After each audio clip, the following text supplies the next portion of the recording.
नमस्कार बच्चों। तो आज हम डिस्कस करने वाले हैं जो हमारा इंडियन कॉन्ट्रैक्ट एक्ट 1872 है, उसके अंदर आज हम डिस्कस करेंगे चैप्टर नंबर 5, जिसके अंदर बोला गया है certain relations resembling those created by contract. कुछ जो रिलेशंस होते हैं दो व्यक्तियों के बीच में जो बन जाते हैं वो कॉन्ट्रैक्ट के द्वारा भी बन सकते हैं। ठीक है, ऐसा हो सकता है, डेली ऐसा होता है। कॉन्ट्रैक्ट को जब भी हम स्टडी करते हैं तो वहां पर हमें देखने को मिलता है कि जो डेली रूटीन लाइफ के अंदर जो चीजें हम करते हैं, किसी रेलवे स्टेशन पर टिकट लेना, किसी बस के अंदर कंडक्टर से टिकट लेना, परचून की दुकान पर जाकर सामान लेना, आप अगर चाय चीनी या फिर जो भी घर का सामान खरीदते हैं वहां पर भी आप एक कॉन्ट्रैक्ट बनाते हैं। तो सभी जगह पर एक कॉन्ट्रैक्ट बनता है, लेकिन डिफाइन किया गया है पर्टिकुलर उसको।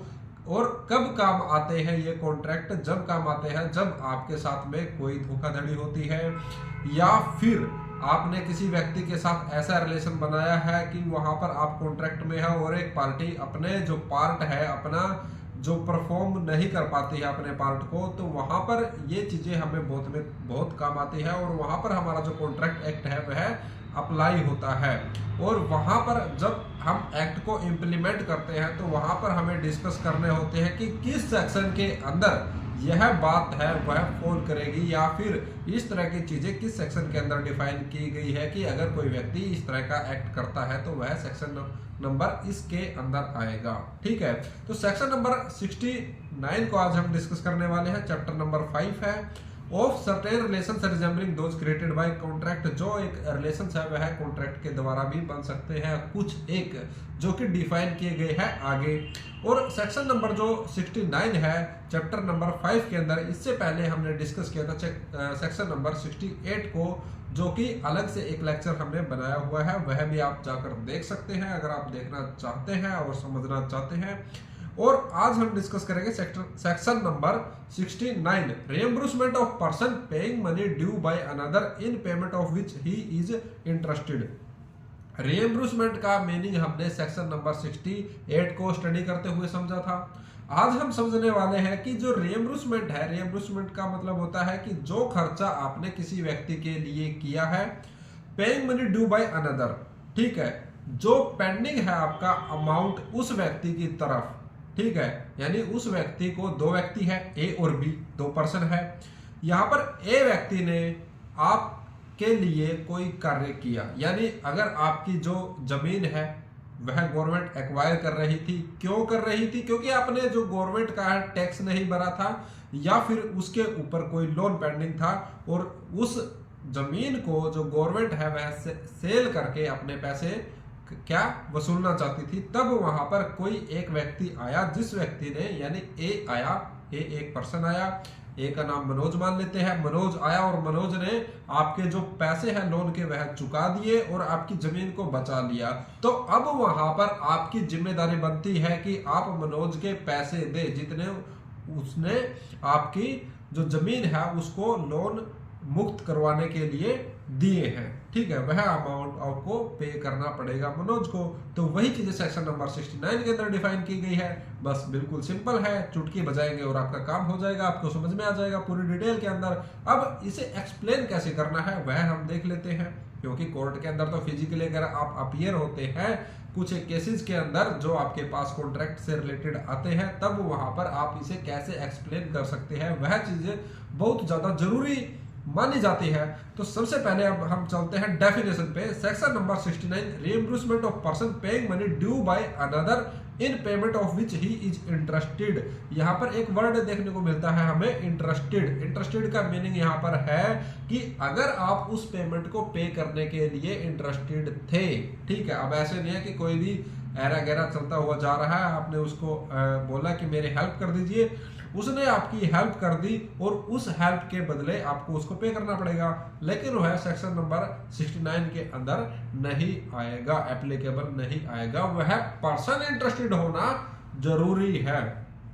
अब हम बात करते हैं जो डिफाइन किया गया है। A person who is interested in the payment of money which another is bound by law to pay and who therefore pays it is entitled to reimbursed by the other। a person who is interested, एक पहली बात तो ये, in the payment of money which another is bound by law to pay।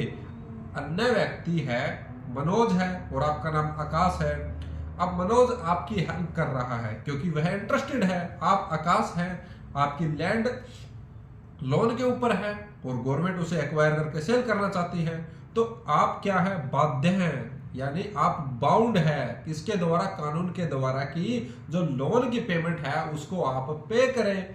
ठीक है, तो वहां पर इंटरेस्टेड पर्सन कौन है आपकी जमीन के अंदर, या फिर उस पेमेंट को पे करने के लिए इंटरेस्टेड कौन है, मनोज है। तब वहां पर वो पर्सन क्या होगा, उसकी क्या बनेगी, उसका रिएम्बर्समेंट है वह आपको पे करना पड़ेगा, जो लोन का अमाउंट उसने जितना पे किया है। And who therefore pays it, जो व्यक्ति उस लोन को पे कर देता है, is entitled to be reimbursed by the other, तो वह दूसरे व्यक्ति से रिएम्बर्स्ड यानी जो उसने पैसे दिए हैं, लोन से मुक्त करवाया है जमीन को, वो आपको वापस उसको देने पड़ेंगे।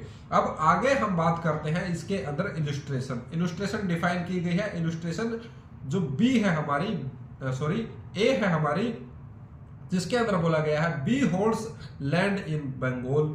बी ने एक लैंड है वह बंगाल के अंदर होल्ड्स कर रखी है on a lease granted by A के द्वारा उसके ऊपर लीज है वह ग्रांट है। द जमींदार जो कि एक जमींदार है, the revenue payable by A to the government being in error, और जो रिवेन्यू है वह क्या है, एरर है। एरर का मतलब क्या है, खाली हो सकता है। एरर देखा होगा आपने जब सर्कल घूमता है कि नेटवर्क एरर आ गया, यानी कुछ नहीं है। अब जो ए के पास कुछ पैसा है नहीं, जमींदार है, उसकी लीज लीज उसने लीज पर अपनी जो जमीन है, लैंड है, वह दी हुई है बी को, बी ने होल्ड कर रखी है, बंगाल के अंदर जमीन है।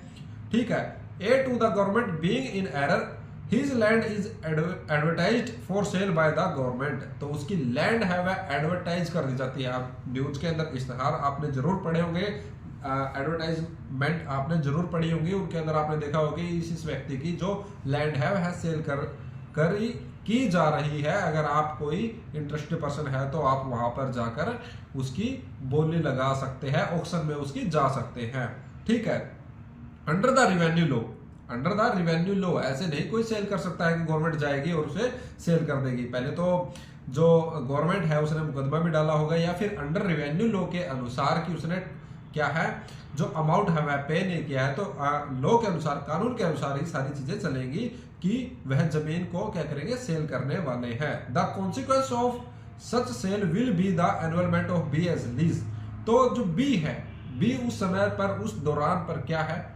उसके लैंड को होल्ड किए हुए है और उसने मान लीजिए अपनी कोई फसल उगा रखी है। ठीक है, और उसका एनुअलमेंट खत्म नहीं हुआ है, यानी उसकी जो साल होता है, एक टेन्योर होता है कि इस 1 अप्रैल से लेकर 1 अप्रैल तक होता है, या फिर हम बोल सकते हैं कि 30 मार्च तक होता है, कि आपने किसी व्यक्ति को अपनी जो जमीन है वह लीज पे दी, तो उसका पूरा 1 साल का टेन्योर होता है। तो वह टेन्योर खत्म होने तक वह जमीन पूर्ण रूप से, ठीक है, किसकी हो गई, उस व्यक्ति की होगी जिस व्यक्ति ने लीज पर लिया है। अब यहाँ पर बी है जो उस समय पोजेशन में है, जिसके पास वह जो जमीन है वह होल्ड है। ठीक है, B to prevent the sale and the consequent annulment of his own lease, तो बी क्या है, प्रिवेंट करता है, रोक देता है सेल होने से, consequent annulment of his own lease, कि उसकी जो लीज पे ली गई जमीन है उसका साल है वह ताकि खत्म हो जाए। Pays the government the sum due from A, तो वह क्या करता है, अब उसे रोकने के लिए सरकार के जो नुमाइंदे होते हैं, रेवेन्यू ऑफिसर होते हैं, उनको सेल करने से रोकने के लिए क्या करना पड़ेगा, पैसे देने पड़ेंगे। और पैसे कितने देने पड़ेंगे, जो एरर पेंडिंग है वो पूरा करना पड़ेगा। ए इज बाउंड टू मेक, तो यहाँ पर बी क्या करता है, बी वो उस अमाउंट को चुका देता है। तब अब बी ने तो अमाउंट चुका दिया, अब ए बोलता है भाई मैं तो पैसे नहीं दूंगा, लेकिन लॉ क्या कहता है, कानून क्या कहता है कि नहीं, A is bound to make good to B the amount so paid, तो ए है वह अच्छे, मेक गुड यानी पेमेंट है जो, वह क्या करे, बी का अमाउंट है उसे पेड करेगा। ठीक है, तो सेक्शन नंबर 69 यह बोलता है, और रजिस्ट्रेशन के अंदर इसको बिल्कुल क्लियरली समझा दिया गया है कि भैया अगर ऐसा होता है तो आपको ऐसा करना पड़ेगा। ठीक है, अब नेक्स्ट आते हैं हम, सेक्शन नंबर जो है हमारा 70। सेक्शन नंबर 70 के अंदर बोला गया है कि obligation of person enjoying benefit of non gratuitous act. Obligation, अगर कोई व्यक्ति है, ऐसा व्यक्ति है कि वह इंजॉय कर लेता है बेनिफिट को नॉन ग्रेटिट्यूस एक्ट, किसी व्यक्ति ने कोई जैसे उसकी मर्जी नहीं थी वह कार्य करना, लेकिन बाय मिस्टेक उसने वह कार्य कर दिया और उस एक्ट को आपने इंजॉय कर लिया, तब क्या होगा? तो जैसे उस सिचुएशन में आपका क्या राइट है, जो आपने एक्ट करना ही नहीं चाहते थे लेकिन आपसे हो गया। Where a person lawfully does anything for another person, जहां पर एक व्यक्ति कानूनी रूप से कुछ कार्य करता है किसी दूसरे व्यक्ति के लिए, और डिलीवर्स एनीथिंग टू हिम, और या फिर कोई चीज है उसको डिलीवर करता है दूसरे किसी अन्य व्यक्ति को। अब सपोज करो एक पिज्जा है, ठीक है, आपने ऑर्डर किया, अब तो ज़्यादा सिक्योरिटी हो गई है, ओटीपी वगैरह आने लग गए हैं। जोमेटो है, ठीक है, स्विगी है, ठीक है, या फिर डोमिनोज है, बहुत सारे जो पिज़्ज़ा डिलीवरीज है या फिर जो भी फास्ट फूड डिलीवरीज जो डिलीवरी बॉयज होते हैं, अब वो आपके लिए कोई पिज़्ज़ा लेके आया है, लेकिन आपका हाउस और साथ वाला हाउस कोई नंबर नहीं लिखा हुआ है, साथ वाला पड़ोसी आपका बाहर खड़ा हुआ है। पिज्जा आया, उसने लिया, उसने खाया और खा के उसने डकार ली और आपको भनक तक ना लगी। अब यहाँ पर क्या हो गया कि पिज्जा आपका था, खा गया आपका पड़ोसी, ठीक है। अब आप क्या हो रहे हो? आप हो रहे हो यहाँ पर गुस्सा, और गुस्सा किस लिए? क्योंकि आपका तो जो पेट है भूख से खाली है। अब पेट अगर आपका खाली होगा तो गुस्सा तो आएगा, और गुस्सा आप किस पे निकाल रहे हो? डिलीवरी बॉय पे निकाल रहे हो। तो डिलीवरी बॉय ने क्या कर दी है? मिस्टेक कर दी है। मिस्टेक क्या कर दी है? पिज्जा वो आपके पड़ोसी को दे दिया है, और पड़ोसी से आपको वैसे ही जलन है। तो अब हम आगे देखते हैं इस सिचुएशन में क्या होगा और क्या आपका क्या अधिकार बनेगा, और जो पड़ोसी है उसकी क्या लाइबिलिटी बनेगी, और जो डिलीवरी बॉय है उसके राइट्स क्या है। इन चीजों को सेक्शन नंबर 70 के अंदर बखूबी बताया गया है। Where a person lawfully does anything for another person or delivers anything to him, not intending to do so gratuitously। तो यहाँ पर जहां पर एक व्यक्ति लॉफुली कोई कार्य कर रहा है क्योंकि उसकी तो ड्यूटी है, वह उसको करना है, लेकिन not intending to do so gratuitously, लेकिन उसने क्या है? अपनी इच्छा से वह कार्य नहीं किया है। And such other person enjoy the benefit thereof. यहाँ पर सच अदर पर्सन कौन है? आपको पता है, आपका पड़ोसी है, और आपका जो पड़ोसी है वह आपका जो पिज्जा है उसका बेनिफिट ले गया। उसको भी भूख लगी थी, उसने पिज्जा खाया, आनंद आया और अपना एंजॉय कर गया, ठीक है। The latter is bound to make compensation to the former in respect of और to restore the thing so done और डिलीवर्ड। तो यहाँ पर क्या बोला गया है? सेक्शन नंबर 70 की लास्ट लाइन बहुत ही अच्छी डिफाइन की गई है, और ये चीजें बहुत बढ़िया भी है कानून की, कि जो आपने पिज्जा खाया है ना, उसकी पेमेंट या फिर कंपनसेशन है वह आपको पे करना पड़ेगा to former in respect of, ठीक है, और to restore it. Restore it किस चीज के लिए किया गया? अब सपोज करो कि रिस्टोर पिज्जा नहीं आया था, शूज आ गए थे, शूज उसने रख लिए थे, वह पहनना चाहता था, लेकिन आपने फोन किया डिलीवरी बॉय के पास कि भैया मेरे शूज तो मुझे डिलीवर नहीं हुए, लेकिन जो ऑनलाइन है शो हो रहा है कि जो आपके शूज है वह तो डिलीवर हो गए हैं। तो वहां पर आपके फोन करने के बाद वह वापस आया, उसने बोला जो जिसको वह डिलीवर करके गया था आपके पड़ोसी को कि वह शूज आप रिटर्न कीजिए, क्योंकि वह शूज आपके नहीं, आपके पड़ोसी के हैं। तब वहां पर उस आपके पड़ोसी की लाइबिलिटी बनेगी कि वह उसको रिस्टोर करवाए, रिटर्न में वापस उसके शूज है वह दे दे, ताकि वह सही व्यक्ति को उन्हें डिलीवर कर सके। तो ये चीजें सेक्शन नंबर 70 के अंदर बोली गई है। द थिंग सो डन और डिलीवर, जो थिंग डन की गई है या फिर डिलीवर की गई है। और पिज्जा वाले केस में क्या होगा? पिज्जा वाले केस में तो भैया खा लिया, डकार ले ली, पैसे देने पड़ेंगे। अगर पैसे नहीं देंगे तो फिर कॉन्ट्रैक्ट एक्ट है आपके ऊपर अप्लाई हो जाएगा। सेक्शन नंबर 70 है, आपको पता होना चाहिए, ठीक है। अब हम बात करते हैं सेक्शन नंबर 70 के अंदर इलस्ट्रेशन। दो इलस्ट्रेशन यहाँ पर देखने को हमें स्क्रीन पर मिल रही है, जिसके अंदर फर्स्ट इलस्ट्रेशन को डिफाइन किया गया है। A tradesman leaves goods at B's house by mistake. क्या कर देता है? लीव्स, छोड़ देता है गुड्स एट बी के घर पर बाय मिस्टेक। उसकी कोई ग्रेट्यूटस एक्ट नहीं है उसका। By mistake B treats the goods as his own. और बी ने क्या किया? अरे भैया मेरी है, मेरे पास आ गई, मुझे डिलीवर कर दी तो मेरी हुई, लेकिन उसने पैसे नहीं दिए, ही इज बाउंड टू पे ए फॉर देम, तो वह बाध्य है, उसके जिम्मेदारी बनती है कि वह ए को उस चीज के पैसे दे।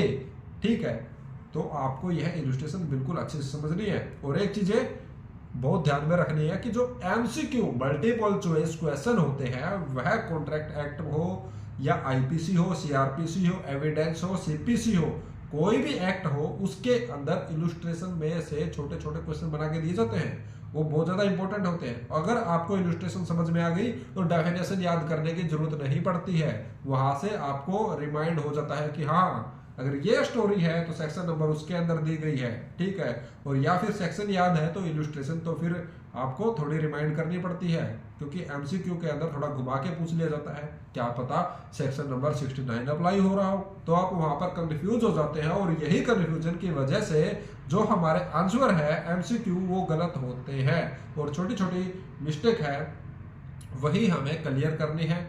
ये चीजें हमें आगे लेके जाती है और हमारी स्किल्स को बढ़ाती है। और प्रैक्टिकली आप जब कोर्ट के अंदर प्रैक्टिस करते हो या फिर आप जज बन जाते हो, तब भी आपको ये चीजें देखनी पड़ेगी, क्योंकि एक एडवोकेट ऐसे इंटेलिजेंट भी होते हैं कि वो जज को भी क्या कर देते हैं, बीट कर देते हैं अपने नॉलेज से। ठीक है, ये चीजें आपको ध्यान में रखनी है, नॉलेज से बीट करते हैं। ठीक है, तो अब इलस्ट्रेशन बी देख लेते हैं हम। A saves B's property from fire. A क्या करता है, सेव करता है बी की प्रॉपर्टी फायर से। कोई भी प्रॉपर्टी है, घर हो सकता है, बाइक हो सकती है, गाड़ी हो सकती है, किसी भी चीज के ऊपर आग लगी हुई है। A is not entitled to compensation from B, तो यहाँ पर ए है वह एंटाइटल्ड नहीं है कंपनसेशन मांगने के लिए, किससे, बी से। If the circumstances show that he intended to act gratuitously, अगर वहां पर क्या है, सर्कमस्टांसेस शो हो रहे हैं कि जो ए है वह जानबूझकर बुझा रहा है ताकि बी मुझे कंपनसेशन दे। ठीक है, एक तो होता है, अब मान लीजिए सपोज कीजिए किसी के घर में आग लग गई है। ठीक है, अब आपने कर दिया फायर ब्रिगेड के ऑफिस में फोन, और वहां से निकल पड़ी वैन। ठीक है, वैन आ रही है अपनी बत्ती बजाते हुए। अब बत्ती बजाते हुए वैन पहुंची और वहां पर जो A B C D E या फिर एफ 5-6 जो व्यक्ति हैं वो क्या कर रहे हैं, आपके घर की आग बुझा रहे हैं, आप देख रहे हैं। तो वो अगर आपसे कंपनसेशन मांगे, क्या आप देंगे? कमेंट सेक्शन में बताना है इसका आंसर क्या रहेगा, और ढूंढना जरूर ताकि आपको पता चले कि इस एक्शन में क्या हो सकता है। अब कुछ बोलेंगे गवर्नमेंट ड्यूटी है। ठीक है, अब मान लीजिए कोई ऑफ ड्यूटी था उस टाइम पे, वो भी आ गया। ठीक है, आपके घर को बचाने के लिए, तब उसके अंदर क्या एक्ट अप्लाई होगा या नहीं होगा, या फिर क्या सिचुएशन वहां पर अराइज होगी। अगर वह आपको बोलता है कि नहीं मैं तो ऑफ ड्यूटी था, मैं तो आपको घर को बचाने के लिए आया ताकि आपका घर बच सके, लेकिन मुझे तो यह था कि मेरा ग्रेटिट्यूड एक्ट था कि मैं आपके घर को बचाऊंगा, तो आप मुझे पैसे देंगे।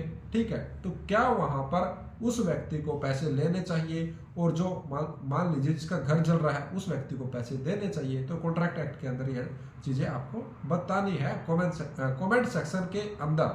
ठीक है, ताकि आपकी जो नॉलेज है, सर्च करने की स्किल्स है, वह बढ़ सके। अब हम आगे बात करते हैं section number 71, responsibility of finder of goods. अब यहाँ पर बहुत ही इंटरेस्टिंग चीज है, आपने कोई चीज तो जरूर मिली होगी आपको, सड़क पर गिरी हुई मिली होगी, किसी बाइक पार्किंग में मिली होगी, कार पार्किंग में मिली होगी, रेस्टोरेंट में मिली होगी, शादी में मिली होगी, किसी का बच्चा गुम हुआ मिला होगा। लेकिन वहां पर आपकी रिस्पॉन्सिबिलिटी क्या मिलती है? जिस व्यक्ति को कोई चीज मिली है उसकी रिस्पॉन्सिबिलिटी क्या है? A person who finds goods belonging to another, अगर एक व्यक्ति को कोई गुड्स मिलती है, ठीक है, या फिर कोई व्यक्ति है रोड पर जा रहा है, उसको कोई पर्स मिल गया है, किसी की रिंग मिल गई है, किसी का मोबाइल मिल गया है, कोई पार्सल मिल गया है, ठीक है, जो किसी अन्य व्यक्ति से बिलोंग करती है, यानी कि आपकी नहीं है, सीधी बात आपकी नहीं है जो चीज, और आपको मिल जाती है, तो वहां पर आपकी रिस्पॉन्सिबिलिटी क्या बनेगी? A person who finds goods belonging to another, ठीक है, and takes them into his custody, और अपनी कस्टडी के अंदर रखेगा। अब ये तो है नहीं कि आप जाओगे डायरेक्ट पुलिस स्टेशन के अंदर दे आओगे, या फिर सपोज कीजिए आप जा भी रहे हो, पुलिस स्टेशन बहुत दूर है, यानी एक दिन के लिए आपने अपने पास रख ली, is subject to the same responsibility as a bailee, और वह सेम रिस्पॉन्सिबिलिटी रहेगी जैसे कि एक बेली की होती है। और यह हम बेली के जो डेफिनेशन है वहां पर जाकर स्टडी करेंगे और डिटेल में इस सेक्शन को स्टडी करेंगे। और सेक्शन नंबर जो अब आता है हमारा 72, और बेली की अगर आप ड्यूटी जानना चाहते हैं तो वह हम बता देते हैं आपको कहां पर डिफाइन की गई है। वह डिफाइन की गई है, एक सेकंड रुकिए,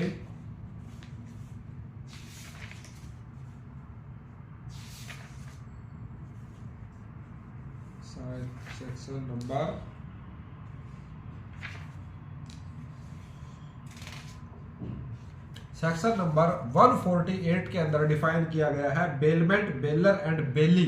ठीक है, अब हमें यहाँ पर देखना है कि जो बेली है उसकी ड्यूटी क्या होगी।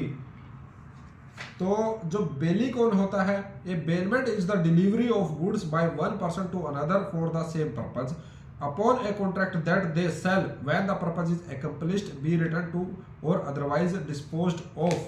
यानी किसी व्यक्ति ने अगर आपको कोई चीज दी है, अब कोई बाइक है आपने रिपेयर करने के लिए दे दी है, ठीक है, तो रिपेयर करके जो बाइक है आपकी वह आपको रिटर्न करेगा, जो भी क्या होगा मैकेनिक होगा, ठीक है। तो उसकी ड्यूटी बनती है कि एट द टाइम जब तक उसके पास बाइक है उसको वह सेफ रखे। तो उसी तरीके से जो हमारा सेक्शन नंबर 71 था उसके अंदर भी ऐसी ही ड्यूटी बनती है, जो बेली होता है या फिर उस व्यक्ति की ऐसी ड्यूटी बनती है जिसको कोई भी जो गुड्स है वह मिलती है। ठीक है, section number 72, liability of person to whom money is paid or thing delivered by mistake or under coercion. Liability of person, उस व्यक्ति की क्या लायबिलिटी बनेगी, to whom money is paid, जो व्यक्ति पैसे पे कर देता है, और थिंग्स डिलीवर, और जो चीजें हैं वह डिलीवर कर देता है, bye mistake or under coercion. Bye mistake or under coercion, ये चीजें बाय मिस्टेक पहले तो गलती से, और अंडर कोर्शन की अगर हम बात करें तो अंडर कोर्शन हमने स्टडी किया था सेक्शन नंबर जो है हमारा आई थिंक 17 है, सेक्शन नंबर है हमारा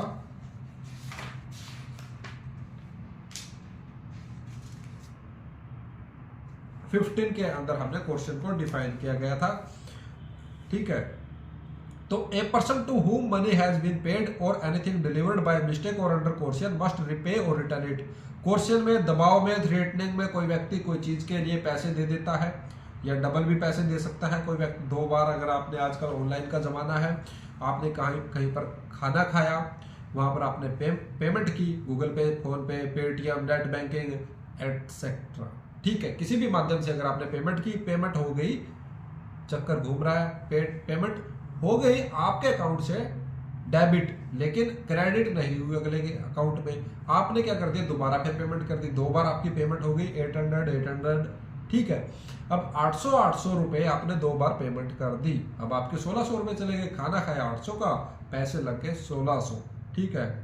तो वहां पर आपके 800 रुपए है वह रिटर्न करने पड़ेंगे जो भी रेस्टोरेंट का ओनर होगा, मैनेजर होगा या फिर एम्प्लॉय होगा जो कैश काउंटर पे बैठता होगा, ठीक है, उसकी भी लायबिलिटी बनेगी। जहां पर आपने 2 बार पेमेंट कर दी, वहां पर आपको डिटेल दिखानी है कि भैया 2 बार पेमेंट हो गई, खाना 1 बार खाया था, मैंने डबल है जो पे कर दिया है, बाय मिस्टेक यह हो गया, ठीक है। या फिर अंडर कोर्शन में दबाव भी कर लेता है कि नहीं नहीं भैया आपको पेमेंट करनी ही पड़ेगी, तब वहां पर उस पेमेंट को भी रिटर्न करना पड़ेगा उसको।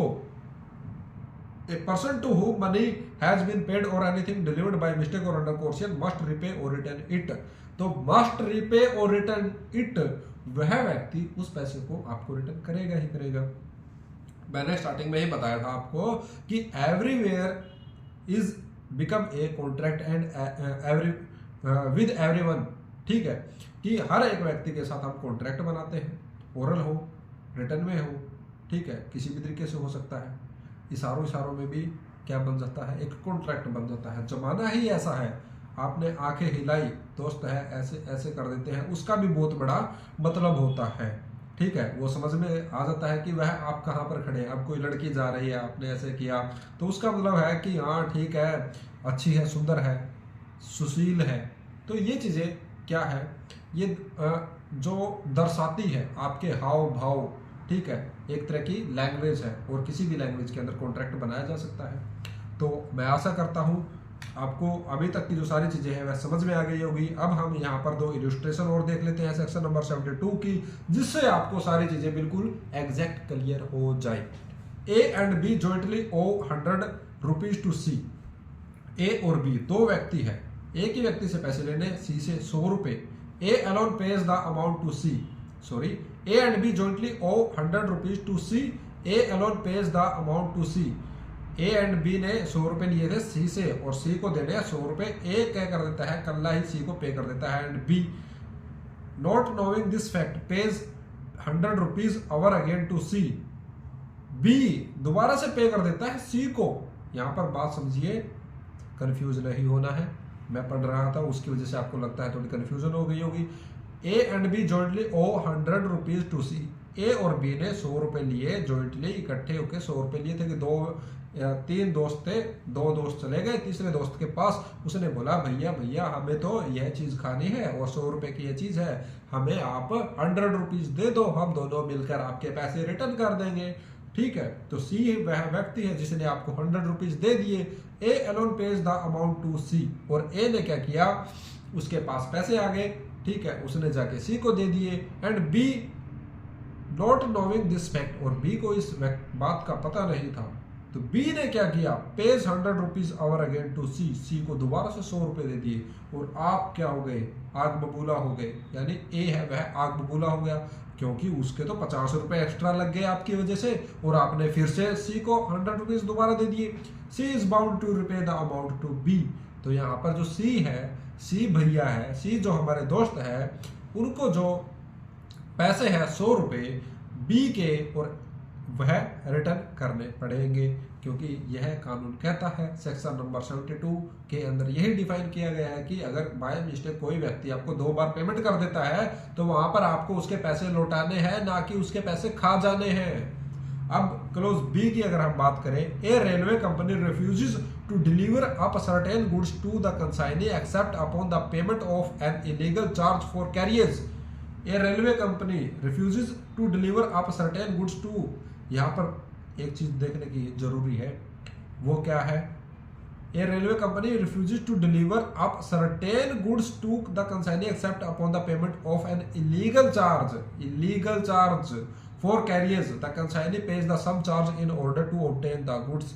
और यहाँ पर जो कंसाइनी है, जिस व्यक्ति की वह वस्तु है, जिस व्यक्ति ने डिलीवर की है, वह उस वस्तु को लेने के लिए दोबारा से चार्ज पे कर देता है। He is entitled to recover so much of the charge as was illegal and excessive. तो वहां पर he is entitled to recover so much of the charge as was illegal and excessive. जो charge वहां पर लिया गया है illegal है और एक्सेसिव है, यानी ज्यादा है, तो वह उसको वहां पर रिटर्न करना पड़ेगा।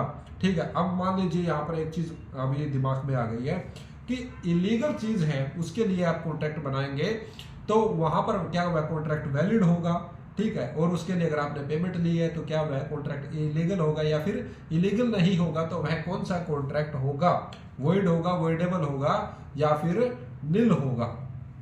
कमेंट सेक्शन के अंदर आपको बताना है, और किस किस सेक्शन के अंदर वॉइड वॉइडेबल कॉन्ट्रैक्ट डिफाइन किया गया है और कॉन्ट्रैक्ट की डेफिनेशन किस सेक्शन के अंदर डिफाइन की गई है, कमेंट सेक्शन के अंदर आपको बतानी है। तो इसी के साथ हम आज की जो वीडियो है उसको खत्म करते हैं। आई होप आपको सारी चीजें समझ में आ गई होगी। अगर फिर भी कोई बात आपको समझ में नहीं आई है तो वीडियो के कमेंट सेक्शन में आप बता दीजिएगा, हम आपको उसको अच्छे से एक्सप्लेन करके समझा देंगे। तो मिलते हैं नेक्स्ट वीडियो के साथ, नेक्स्ट लेक्चर के साथ, और इसी तरह बने रहिए हमारे साथ। और वीडियो पसंद आए तो वीडियो को लाइक करो, चैनल को सब्सक्राइब करो, अपना ख्याल रखो, स्वस्थ रहो, सुखद रहो, और अपनी जो स्टडी है उसके एंजॉय लो। धन्यवाद।